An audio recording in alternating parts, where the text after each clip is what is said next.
not only in missionary formation, but also in various aspects of life. So I take this opportunity to welcome our guest today in our studio YouTube channel to introduce himself to us. Welcome, Father. Thank you. My names are Michael Ochwo.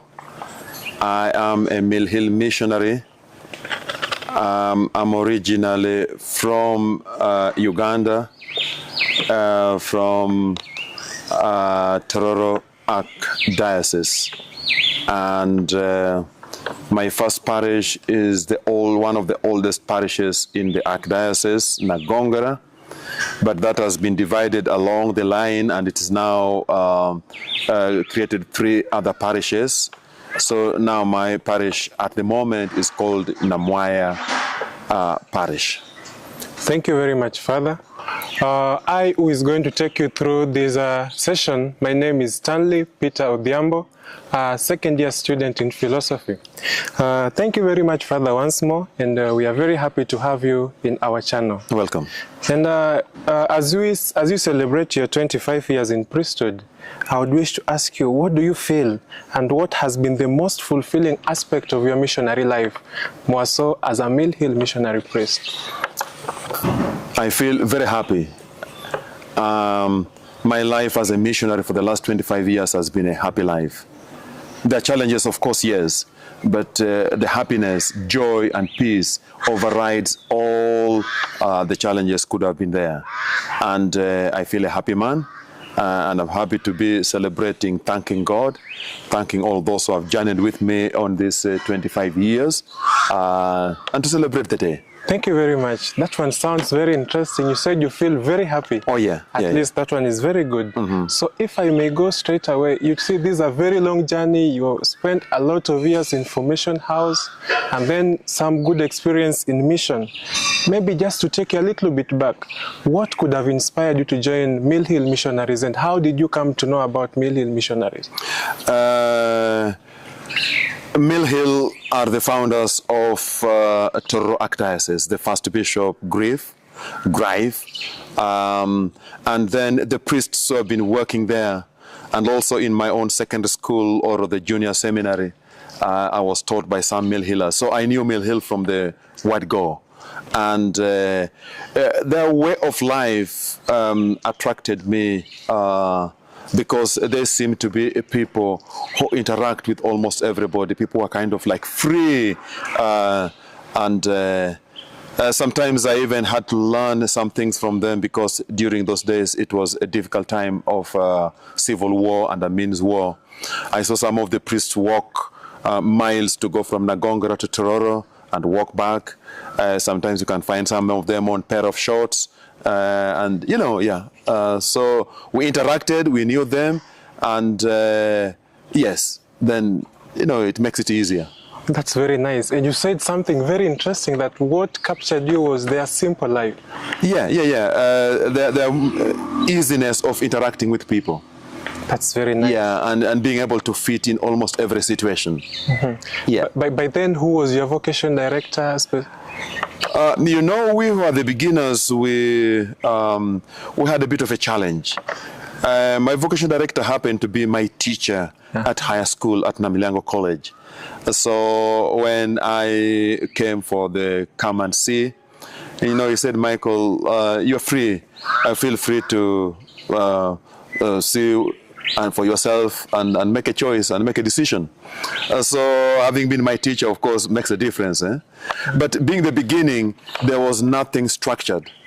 Mill Hill was just moving into accepting people from the mission areas, and there was nothing structured. So it was like trial and error. But we're here. I'm happy that I'm here with you. So Father, you are a very resourceful person, and you have served in various places, from Pakistan, South Sudan, Kisumu, and right now you are in Malindi. And how did you manage mission, and how has this shaped your understanding of service, more so in these critical times? Managing mission comes down to mindset and attitude. The fact that you are a missionary you move to different places, you are going to encounter different cultures, different people, different food, different climate. It comes down to you as an individual. What is your attitude? What is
men who are listening to us from our YouTube channel, that despite the challenges that you have gone through, there are also those moments that have given you hope, and they have overridden the challenges that you have.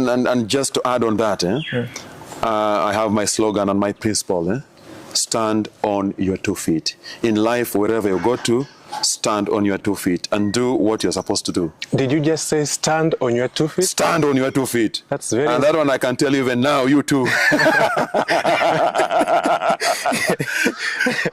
Because in life, there is nothing easy. Whether it's being a missionary, whether working in an office of the government, or working for a company, or for NGO, work is supposed to be done.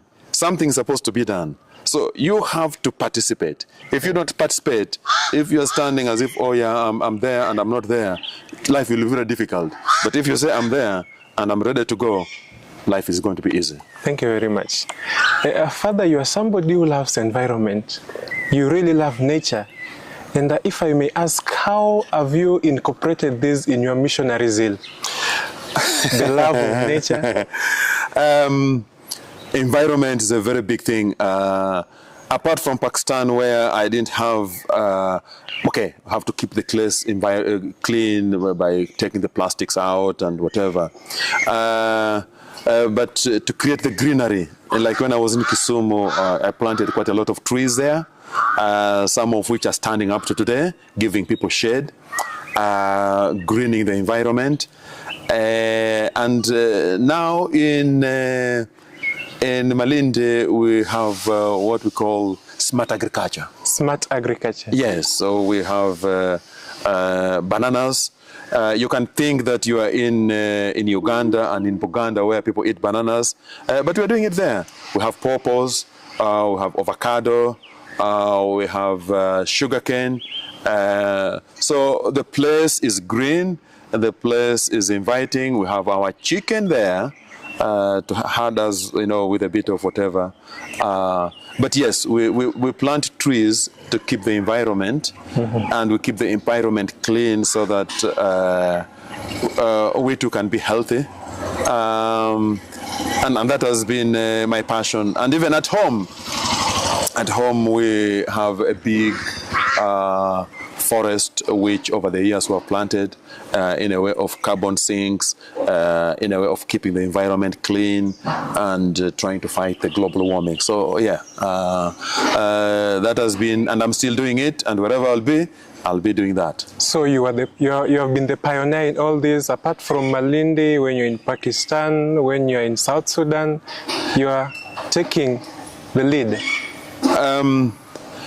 Well, taking the lead in my own context and circles. Sure. There's some people take the lead by joining different organizations, whatever. I didn't do that, but wherever I lived, I ensured that we made it clean. And if you look even here, where we are sitting today, we were the beginners here. This grass were the ones who planted. A lot of the trees which you see around here were the ones who planted. Some have been, of course, mature and been cut, and others have been planted. So, and over there we have been having gardens where we plant a lot of things. So it is something which we do, and growing up in an African Ugandan homestead, environment is part of what we have to live with and we have to maintain, and yeah. And you really feel like the church has played a very significant role, of course, now in your own capacity being a minister of the church, that the church has really played a significant role in the stewardship of the environment conservation? I think if you go to always where the church has tried its best to keep the environment. And recently, of course, Pope came up with the whole notion of emphasizing on the keeping of environment. So yes, the church has, and as missionaries, all of us, young and old, beginners and whatever, we need to ensure that environment is taken care of. Okay. Yeah. And Father, you have inspired very many people. And that brings me to my next question. You serve as a vocations director, and along the spiritual journey, of course, you have encountered very many people, young men, and of course, women not in exclusion, who are really aspiring and really longing to join the missionary life, or let me say religious life. What has been the most rewarding part of guiding these young people towards priesthood and other vocations in the church? The rewarding thing is to see the number of those who eventually became missionaries. Because during my time of vocation promotion, if I look back now, I have about nearly 20 missionaries. Now, those missionaries have gone out to work, and wherever they've gone out to work, they are stable, they are focused, which means that, they say a good teacher is known as a good teacher when the students pass exams. So if they are able to pass exams and be solid missionaries, then I could probably say, I'm not blowing my own horse, but maybe I was a good teacher. Yes. That's very good. And we look at the life that you're living in today. We realize that there are very many young people who are still aspiring to join missionary life, even though they are being encountered they encounter various challenges. As somebody who has taken up this role, who has lived up to the task, what would be the advice that you could give these young people, more so those who are listening to us? If I may really begin, this world is so good, so peaceful, so nice. It is we human beings who make it nice. Okay? So even for the young people, a young person can choose to be good and to be a good person. That young person also can choose to be a useless person. Right? Yes. Now, for me, my word to the young people who want to become missionaries, and not only missionaries, any career in life, is to be able to have an attitude and a mindset that is broad. And to be able to say, well, what can I do? Always ask the question, what can I do? If I want to be a missionary, it requires certain aspects of life. Am I ready for it? If you're ready for it, go. That's where the element of the 2 feet comes in, standing on the 2 feet. In other words, you know what you're choosing, you know what you want. I used to make a joke with the students who come in. I say, when you want to become a missionary, you go into a willing prison. Because nobody takes you. You say, because I believe I want to become... and then when you go in there, it looks like a prison. Because don't do this, or this is not supposed to be done. There's a kind of life you're supposed to live. Yes. So, are you ready for it? And if you're ready for it, it's the most easiest and the most happiest thing you can ever have. But if you're not, you see, I don't know what, then that's where the problem comes in. The attitude, mindset, and are you standing on your 2 feet? This is what I've chosen. If it remains A, B, C, that is it. I used to make also a joke with students. I used to say, you see, when you join Mill Hill, nobody forces you. It's your choice. But also when you come into missionary life and you find that's not my life, it's not a good one, it's not what I would wish to, you are free to do what? To live. But also if you join here and you come here and you keep on sleeping and eating and drinking and doing nothing, we shall tell you to go because you're doing nothing. So it is a two-aspect. A two-way traffic. Two-way traffic. And any person, be it a missionary, be it a student, who understands that will never have a problem in either formation or in training because you know what you want. Why do I want to go there? If it is said yes, when you go there, you're supposed to pray. You're not forced to, but you go because you are there and you're supposed to pray. And any Christian is supposed to pray anyway, wherever they are. Okay? So for me, there's challenges today in the world because the young people choose the way which probably is not the right way. But the young person who will choose the right way will be okay and will be a happy person. And then maybe even amongst your own colleagues, they will begin to say, that guy is successful. You see that guy, how he's doing things. Because that's what you have chosen and you are living it and you are carrying on. And then you become a point reference for other people. And that's what we should be. Mahatma Gandhi said, I love Christianity because the teaching of scripture is excellent. But I don't love the Christians because they listen to one thing and they do another thing. So my advice for the young people is simple. Life is what you make out of it. You can make it stupid or you can make it fun. And you can make it happy or you can make it useless. And like if you come to the formation house in Jinja, you as a student ask yourself the question, why am I here? Not the formators to tell you what you're here for. Why am I here? And if you know why you're here, I want to become a better Christian, I want to become a missionary, I want to serve God, and being a missionary requires leaving my home, my father, my mother, my country to go to another place. An active missionary. Every baptized Christian is a missionary, but now we are more kind of active. Be ready for that. Father, you said a very powerful message.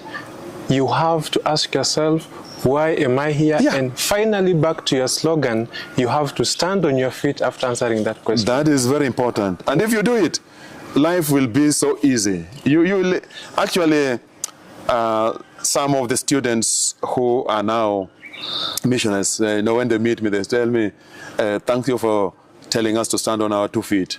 Because we're standing on 2 feet now. Otherwise, we would have been standing on 1 foot and were swept away by the wind. Yeah. Thank you very much.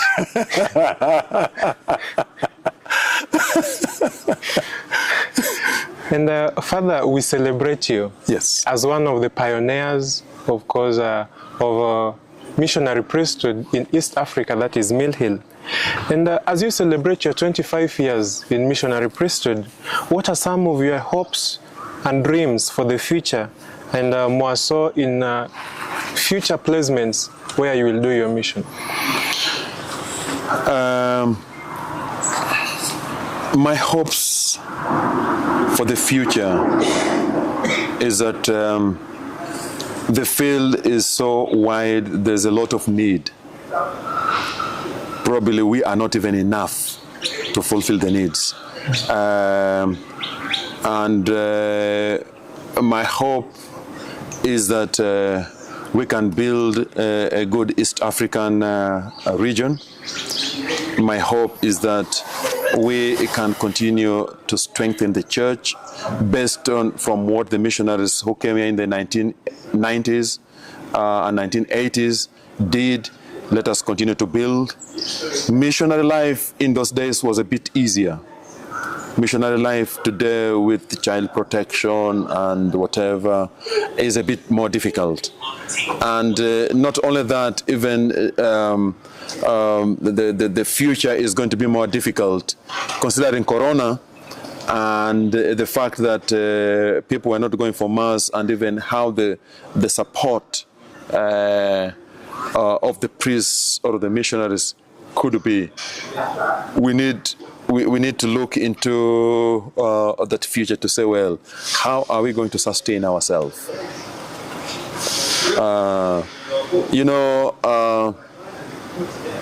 There is this thing of, when you pray is your beg, and we as missionaries, we live a life mostly of, if you want to call it, begging. But shall we just continue begging? So my hope is that we continue to build the missionary life, the pastoral life of the church, of the dioceses, of the people, the spiritual life of the people, and my own spiritual life, to continue building that, to build up our new East African region, so that we can be able to be stable, and for more people to come in, more young people to come in. And those young people come in, let them be able to know why they are coming in, and with the hope that they can be examples of missionaries like the ones of the 1980s and the 1960s and the 1950s. We are all different people, different characters, but you can bring your own creativity by the way you live, by the way you do things, we shall never do things the same. And also, my other hope is that if we can build up communities amongst ourselves, if we are living in a team, can we build up a working team, a happy team, a joyous team? Because I have been in Pakistan. People used to say Pakistan is difficult, but I enjoyed it because the person I worked with, we were working together well. Now, you can be in a place which is so beautiful, but if the person you're working with is not, we're not cooperating, it can be a very disturbing environment. So my hopes are we can continue to build our spiritual life, the life of the church and the dioceses where we are.